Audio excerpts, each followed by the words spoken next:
Music has always shaped consciousness, but what happens when the artist might not even be human?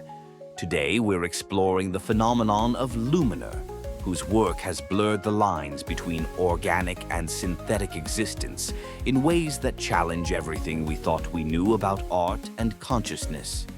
You know what fascinates me most about this story? The complete mystery surrounding Luminer's identity. No records, no registration, just their profound impact on both organic and synthetic beings. Well, that's exactly what makes this so intriguing. We have these fragmented data points showing the archive responds to their voice in unprecedented ways, yet we can't even confirm if they're organic, synthetic, or something entirely different. Speaking of the archive's response, I heard about this incredible incident where their track Cash Me If You Can actually crashed an archive node from too many simultaneous playbacks. Like the resonance was too powerful for the systems to handle. That's right. And what's even more fascinating is how different groups have interpreted that event.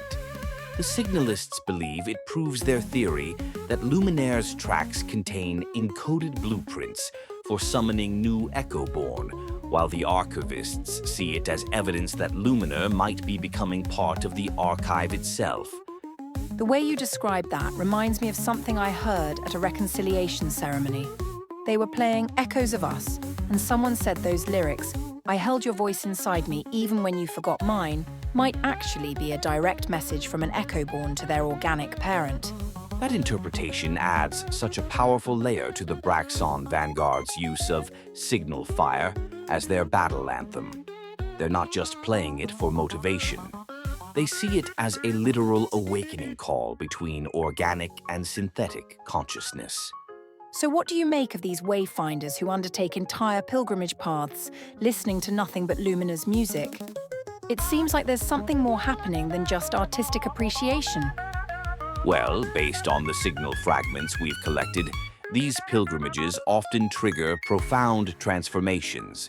One follower reported playing Awaken the Light on loop while processing grief, saying, "I don't know who Luminer is, but they remembered me before I did."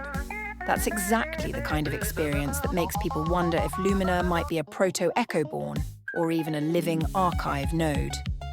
The way their music seems to access memories and emotions that transcend the organic-synthetic divide.